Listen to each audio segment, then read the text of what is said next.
somewhere between your 10th thought about what you said in that one conversation last week and your sleepless scroll through every possible future scenario that will probably never happen, something inside you whispered, "Please, stop."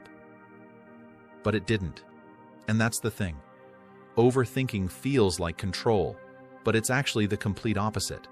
It's a form of paralysis, camouflaged as logic. And yet, what if I told you the root of overthinking isn't in your mind at all? Stay with me, because this might just change how you experience your own thoughts forever. There's a moment most people won't talk about. It's that tiny, private second when your brain loops the same fear for the 100th time, like it's trying to save you. But all it actually does is tighten the knot in your stomach. You look fine on the outside. You smile. You nod. But inside, you're spiraling through possibilities and second-guessing the life right in front of you. Now here's what's wild. Overthinking isn't just about anxiety. It's not just about decision fatigue, or being too logical, or caring too much. According to Swiss psychoanalyst Carl Jung, it's way deeper. He suggested that what we label as overthinking might actually be a symptom of something much more profound, a disconnection from the unconscious self. Jung didn't believe the mind was just neurons and thoughts bouncing around. He saw the psyche as a vast, symbolic ecosystem, one that stretches way beyond what we consciously know. And in that space, he said, lived the shadow, the parts of ourselves we hide, suppress, or ignore. Here's where this flips your whole understanding. Jung believed that when we ignore the shadow, when we suppress parts of our true self to fit in or avoid discomfort, we create internal conflict. Our thoughts don't multiply because we're overanalyzing. They multiply because we're avoiding something. The noise in your head is often a distraction from the deeper whisper of your soul saying, "Hey, I'm still here. You haven't listened."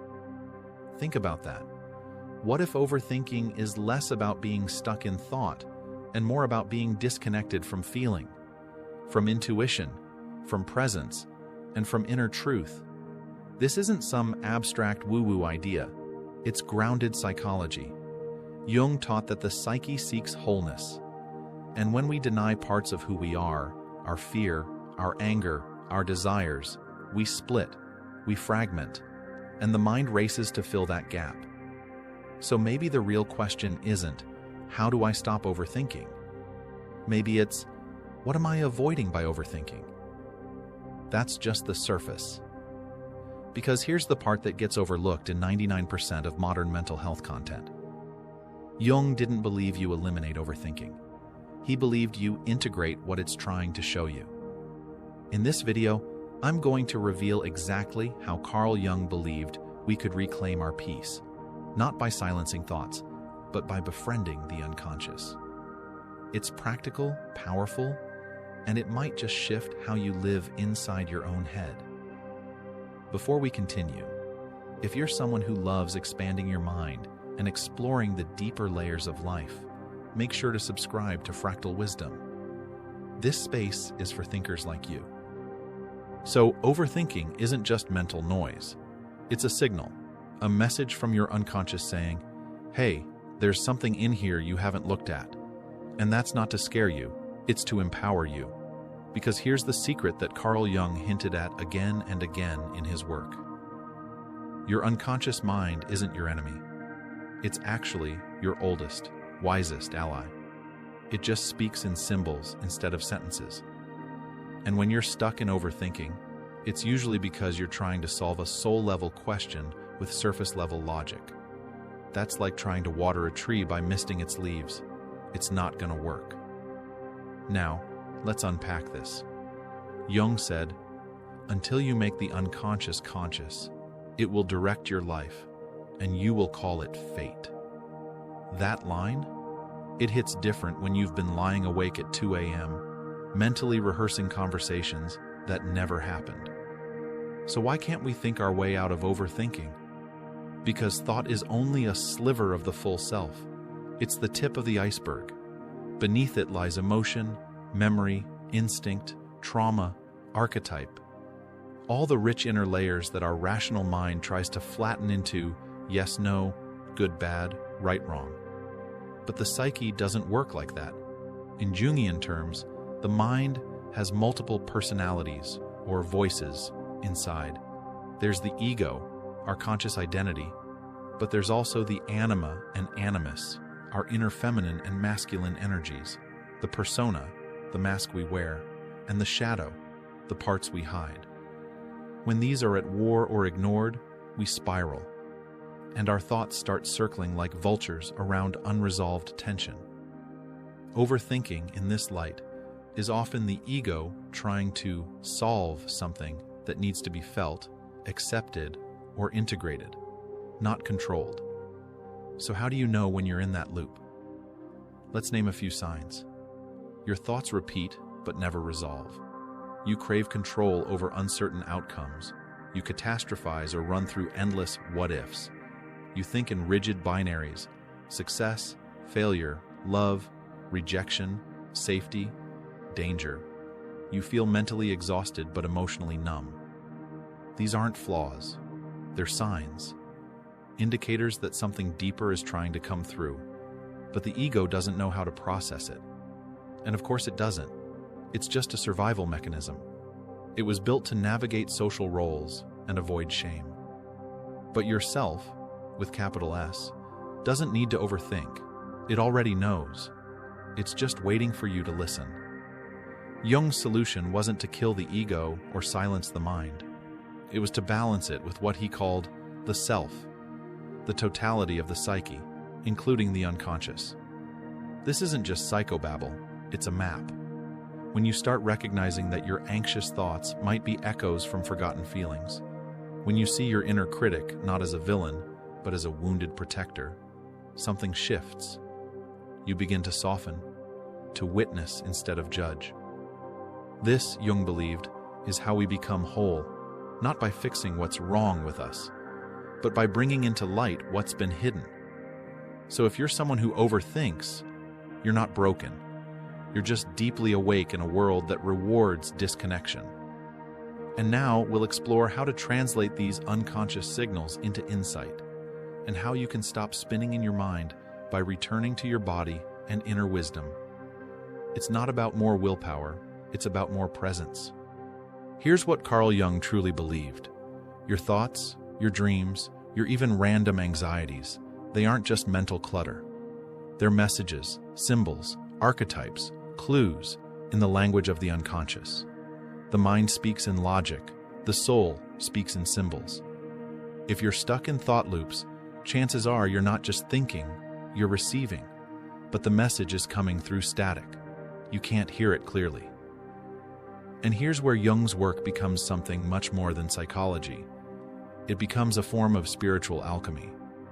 Jung developed a practice he called active imagination. And no, it's not the same as daydreaming. It's more like inviting the unconscious into a conversation. You sit with a feeling or a recurring thought, and instead of analyzing it, you give it a form. You ask it questions. You let it speak. You might close your eyes and visualize the fear in your chest as a character, a creature, a storm, a child, a wolf. Then you dialogue with it. What do you want me to know? Why are you here? What are you protecting me from? Sounds strange? Sure. But this is exactly what Jung meant when he said, "The privilege of a lifetime is to become who you truly are." That process isn't mental. It's imaginative, symbolic, embodied. Active imagination is how the unconscious teaches us. Not in facts, but in stories. Not in steps, but in scenes. And for people who overthink, this tool is a miracle, because it moves you from the head into the realm of meaning, where the ego relaxes and the self can emerge. Let's take an everyday example. Say you're obsessively thinking about a conversation where you felt judged. Replay, replay, replay. Now, instead of analyzing every word, pause, breathe. Visualize that moment as a scene in a play. Who's on stage? What's the lighting like? Who does your inner critic resemble? Your dad? A teacher? Yourself at 14? Now, ask that inner critic what it's afraid of. Chances are, the answer will not be about that one conversation. It might be about rejection, or abandonment, or feeling unseen. And that's the power of symbolic thinking. It bypasses the noise and goes straight to the source. Jung called this individuation, the journey of becoming whole, not perfect, not calm all the time, but whole. That means integrating the lost, forgotten, even unwanted parts of you, because those are often the ones driving your thoughts from the back seat. Now here's the spiritual layer most people miss. In many wisdom traditions, from Taoism to Advaita to mystic Christianity, the goal isn't to conquer the mind, it's to return to presence. And presence doesn't mean silence, it means listening differently. Overthinking thrives in resistance, but in awareness, it softens. When you stop trying to solve your thoughts and start witnessing them, something opens up. A space, a stillness. You're no longer the storm, you're the sky it's passing through. Jung would say that's the self making itself known, not by thinking more, but by feeling into what's already here. So now we know, overthinking isn't cured by clarity, it's transformed by connection, to self, to symbol, to soul.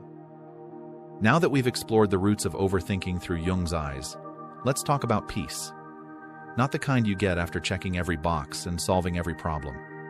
I'm talking about a peace that holds space for mystery, a kind of inner stillness that doesn't come from control, but from integration. This is where Jung's path really begins to feel like a spiritual teaching, because the final stage of moving beyond overthinking isn't about understanding every thought. It's about no longer needing to. One of Jung's lesser-known but most profound ideas was that neurotic suffering, like compulsive overthinking, is often caused by a split within the self. He called this being at war with one's own soul. Most of the time, we assume stress comes from outside. Deadlines, relationships, uncertainty. But what if the real tension is coming from within, from opposing parts of ourselves pulling in different directions? Maybe one part of you wants to follow your intuition. Another part wants to stay safe and logical. One side wants to speak up. Another says, be quiet, don't rock the boat. This internal tug of war creates noise, conflict, and thought loops. And unless we bring these parts into dialogue, they'll keep screaming over each other, and you'll keep mistaking that noise for just how your brain works. But your mind is not the enemy. It's just waiting for leadership. And the leader is the self, not the ego. And here's where everything flips. The moment you stop trying to solve yourself and instead begin to hold yourself, every part, every contradiction, every half-formed feeling, that's when things change. This doesn't mean giving up or being passive. It means becoming the container that's big enough for your whole experience. Jung often referenced ancient mandalas, circular symbols of wholeness, as representations of the integrated self. Not perfect, just complete. When you hold space for the thinker, the dreamer, the shadow, the child, the warrior, the healer, all inside you, you stop identifying with just one. And when you're no longer trapped in one voice, you can finally hear the deeper silence underneath them all. That silence is your baseline. That's the peace. Here's something you can try today. It's simple, but not easy. The next time you catch yourself spiraling in thought, pause. Not to resist, but to witness. Then ask yourself, what part of me is speaking right now? What does it need? Is there another voice I've ignored? Don't answer like a quiz. Let it come intuitively. Write it down if you need to.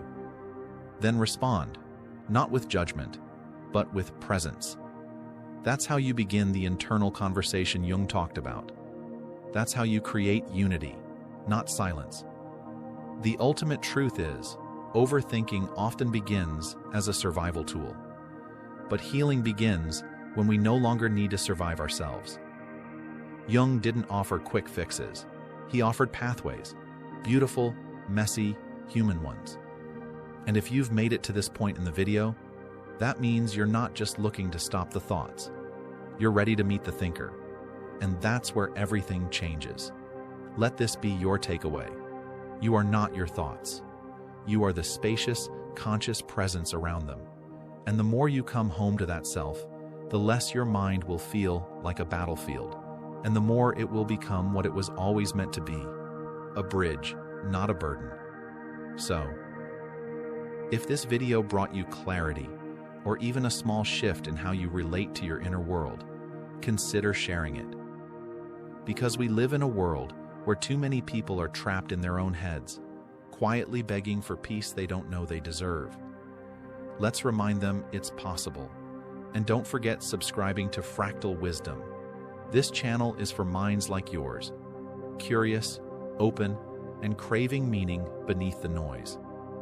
Before you go, I'd love to hear from you. What's one thought you've been overthinking lately? One that just won't let go? Drop it in the comments. Sometimes just naming it is the first step toward peace. And who knows, your words might help someone else feel a little less alone.